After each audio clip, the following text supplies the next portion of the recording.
Welcome to the No Budget Indie Filmcast, where we dip into the independent film universe to highlight those little films that you might not have heard about elsewhere. Will you agree with our panel, or will our panel agree with each other? Tune in to find out.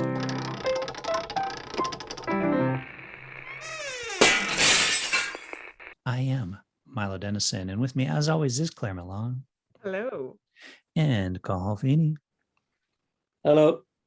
Today, we are watching a film called Cycles. It's by director Oscar Wenman-Hyde. It was written by Oscar as well as Cameron Fox, and it stars two people, Henry Fisk and Henry Wilson, who have the same first name, but not the same last name. However, they play brothers in this film, which means they probably have the same last name in the film.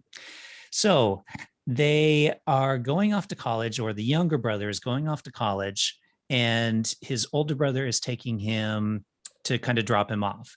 And the younger brother is apprehensive about going to or university, if you prefer. And the other brother is kind of trying to be encouraging him and helping him like, hey, yeah, it's not all that bad and stuff. Pretty much the majority of the film, or more or less all of the film, is shot in a small room at the university, where the dorm room that the younger brother is checking into, and it's a conversation between the two brothers. You only get a few minutes at the beginning of the film and at the end of the film that are actually some exterior shots. So I do give him credit for shooting a film in such a small space, because it can be a challenge to shoot something in a small space any time that you're making a film, especially if you are shooting an entire feature-length film in one very small space, and putting a lot on the two actors who do a reasonably decent job of carrying the film with just the two of them. There's a lot of dialogue. It's really dialogue heavy driven film, and it deals with jealousy. There's like jealousy between the brothers. The younger brother's a little jealous of the older one. The older one's a little jealous. And they're also dealing with the mother having some mental issues and dealing with her. They've got the father that was lost. So they're talking about that. So it's kind of all of your emotional family trauma wound up into one film as a conversation between two people. It was shot with roughly £1,000 budget, so very low budget. So props to them for making a reasonably decent looking film on a very low budget. But I guess beyond that, I do kind of wonder what the point of this film is, beyond basically putting two people in a room and saying, hey, let's create enough dialogue to make it feature length so that we can then put the film on Amazon. I don't know. What do you guys think before we get into too much? So first of all, it's amazing what they created, because we often see no budget films and they stretch it with a million locations, and you can see it thinly. People stretch a very low budget thing, and I'm always saying, and we're always discussing here, that two people in a pub is the most interesting story. So they really have like nailed that part of it down, where it's a very simple location, a location they probably had access to, a student location, maybe there's students in real life. So really kudos for that. And the dialogue, it does flow, but it's so dialogue heavy, it reminds me of a play. And I think this would work so well as a play, because the way it's just two guys on stage and there's no one else involved. The phone rings at one stage. But I think as a film, there's not enough cinematography in it. Like it's so hard to kind of keep your attention on it. Like it might work as a short film, but it's so hard to do these films that are just set in one location, and for the audience to stay with it for a feature. But yeah, I'd love them to maybe. I don't think they can't really redo it, but if they had a bigger budget, they could use maybe different locations and maybe bring in different people and use some of that dialogue and use more cinematography, or just transform it into a play, because the dialogue is so flowery in parts, and there's so much exposition. And I think the older brother, he mentions, I think when he was 14, like he should be in a relationship and married by his 21. I just didn't buy it. He's way too young. to be talking like that, it just, they were so both so young. It just, there's some parts of it just didn't ring true.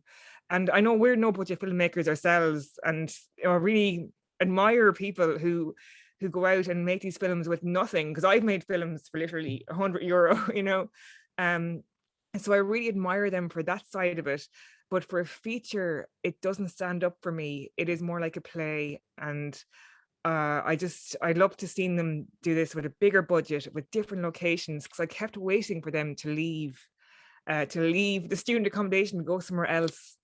And but actually, I must say that there was music in it. I really like, even at the end, there was lovely person playing guitar. There's lovely music in it, and the opening expectations were really high. It's like, this looks really good.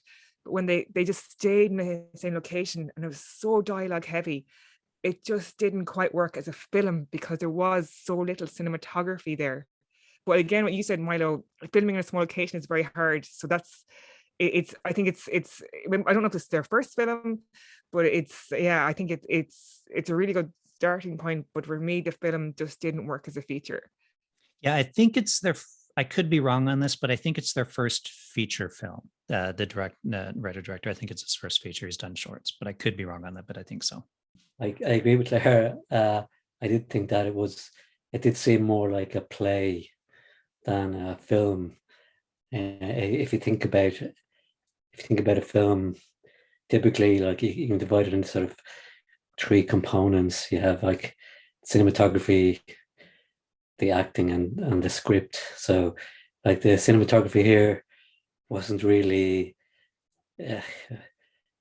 critical to this film. You know, it was all just shot in one location, and obviously they had to try to make it interesting, not have one static shot the whole time. But really, it came down to the script and the acting, which I have to say I thought was very good. I thought the acting was superb. I thought the script was really good. I thought it was.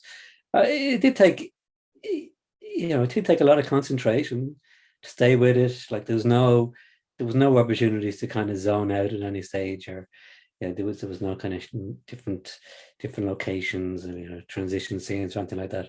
So it definitely required a bit of effort, but I thought it was very clever. I like it. It all kind of hung together. Like, when you start watching a film, when you know nothing about it, when you know nothing about the people who are involved, the directors, the writers, the actors, it takes a while, I think, to sort of buy into it. And that the opening scene, you have these two actors on these close-ups, and you're looking at it critically. You're thinking, is this going to be any good?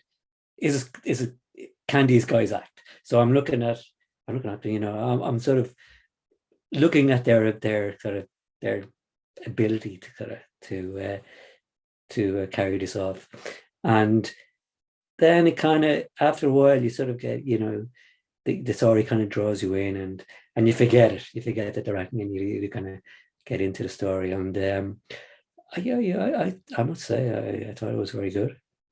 Yeah, I think one of the issues as modern audiences, we're so used to films going so heavy on the cinematography. Like, every shot has to be beautiful, or this or that, or there's got to be all these cuts and this movement and stuff like that.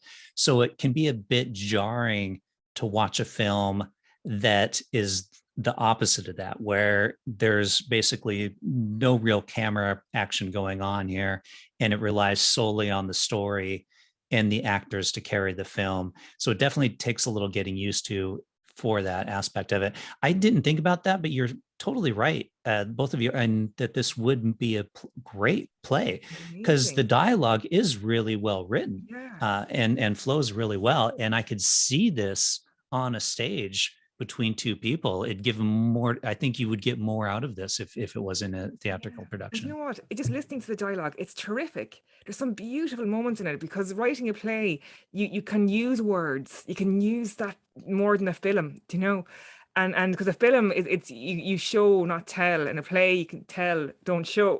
So it's like the opposite. But when I was watching it, I was imagining it on stage with these two actors, because they're very brilliant. They're very, very good, the actors.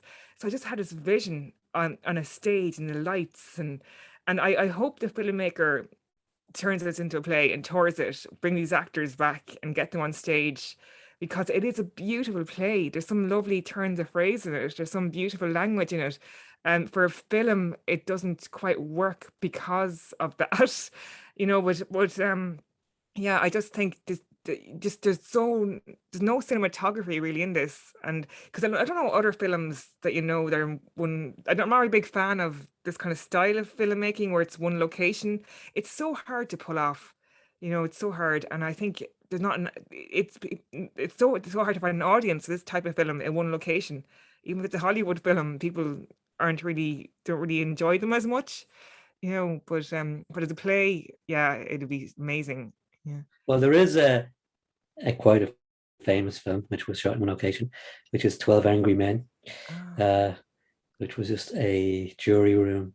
And one bit of little tidbit of information I heard about this was that over the course of the film, the director, I think it's Sidney Lumet, he brought in the walls of the room to sort of increase the tension.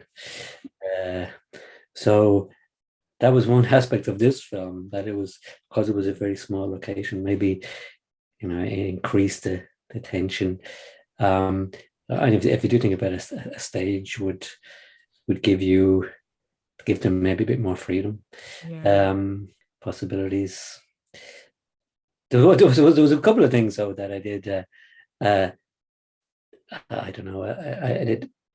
It took one. There's one thing particularly that took me out of the drama that was unfolding, and that was when they started talking about acting, and I always find that quite amusing when actors start talking about acting. It's like it's almost like a bit of a joke, and it got me thinking.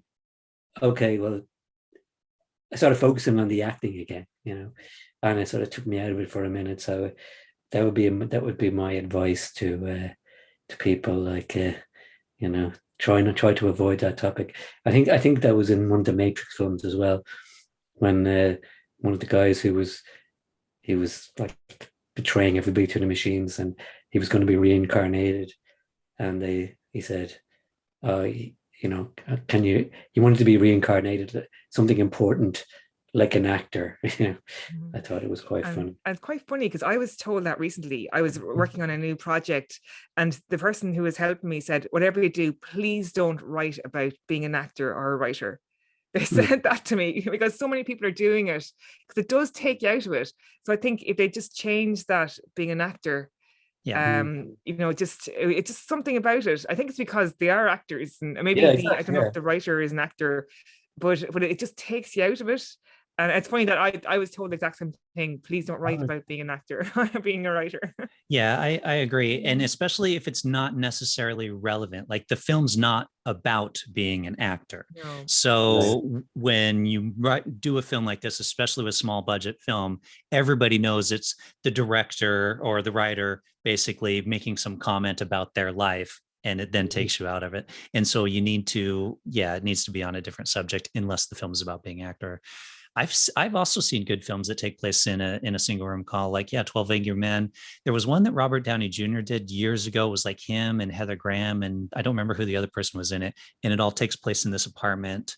I saw another one a while back too. It all takes place in a hotel room, so it can be done, but it's much harder to do. And you really need to have top-notch performances in order to make it happen. Like, I mean, 12 Angry Men. I mean, come on, top-notch performances. And And it's based on yeah, a play. yeah. Yeah, there you go. So there you go. Okay. And even though Glen Ross doesn't take place just in one location, it is that kind of similar kind of a vibe And to it's it. kind of weird because when you go to college, like there's so much ahead of you, there's so much struggle ahead of you, and you don't have as much, most of us don't have as much material to draw on when we're 18 compared to when we're 40, So it's like these characters, they're nearly too young to be talking like they are. They sounded more, sometimes in part, they sound like they were 50-year-old men, especially the older guy, and the way You the think younger he guy was should have relating been a to bit him. older? Yeah, he was too young for, I just felt like to have the wisdom or something. It's like, because when I looked at him, he looked like he barely even started his life, and it's just Yeah. that kind of jarred a little bit. Did you think it was interesting how they made going to university to be like the worst possible experience you could have in your life? Like the dreaded thing of going off to university. And it's like, I don't know. I kind of thought going to college was kind of a cool, like I looked forward to it. And it's funny because I'm from down the country, and I went to university in Dublin, and I was really excited, but I remember being terrified as well because I'd never really been in Dublin. I used to be terrified of people's accents and everything. Do you know what I mean? But I get the apprehension. But yeah, I wasn't like depressed about going. I was excited, but scared and nervous. But yeah, it's 99% of people are excited / nervous go to college. Yeah, but it is. I think primarily it's one of excitement. Now I was lived at home. I didn't have to move out. Oh, see, you're okay. See, I had to move to the city, and find a place to live and do all that kind of stuff. Yeah, but I did think that at the beginning, like about that the younger brother, once you got to learn more about it, and as the story unfolded. But I thought, what's he moaning about? Like, he should be excited. Like, what's he so grumpy for? Yeah. But there's one something that a little annoyed me, and it was nothing to do with the acting or the script or anything like that. It was when he took the lamp out of his bag, and he plugged it in and he turned it on, and then he left it on. That bugged the hell out of me. Like, why doesn't he not turn it off? Like, yeah, what was the whole point of that? Yeah. Like, what a waste. I mean, we have this, climate change going on, and just what a waste of energy. No reason whatsoever. It's funny because I didn't buy. He was a painter. I just didn't buy it. And then, sorry, but the terrible. You pulled out the piece of art. You didn't like it? I thought it looked all right. Did you? But just I liked it. Yeah, I did. Yeah. But it just didn't. It didn't buy. I didn't buy. He was a painter. He was too young, like, to be like. I wasn't people who. I know people are young paint, but usually find people who are on this creative journey and have perspective are usually a lot older, because they've been through the pain, the hassle, and the rejection of years of that, and then they get the wisdom and perspective. They don't usually have it when they're very young, Yeah. Well, I would say I don't have a lot of hope for the future of that family anyway. They seem to be, completely angst-ridden already, and I can't see that improving. But it's kind of the young lad. I kind of see he'll probably bump into like his roommates or housemates, and then he'll go for a few drinks and have a great time. I can just see that, like, already. Do you know what I mean? It's just, but it did actually remind me of I stayed in on campus in Dublin. And I remember my brothers dropping me off and just going into the room. There's nothing in it like that.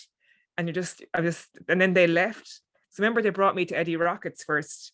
And then I was like, oh my God, I'm so scared. And then when I walked into the room, exactly like that. And I just thought that nothing was there, having my little bags. I'm just so scared for a second. And then my housemate came out and introduced herself. But I felt that pain when you walked into the room at first. I was there, Okay. So you could identify with it. So that's good. Yeah, that bit of it. So at the start, I was like, oh my God, this is exactly what happened to me. And I was nervous and scared. So that part of it really, really rang true. And then when my brothers left, and I was just on my own. So that rang true, for me. But I mean, this film wasn't about university or going to university. No. There was I thought it was going to be originally, and I was like, that's what I was kind of thinking, Jesus, this is my story, like they were telling, because it's going to be about university, but I wonder, could he make those two characters older?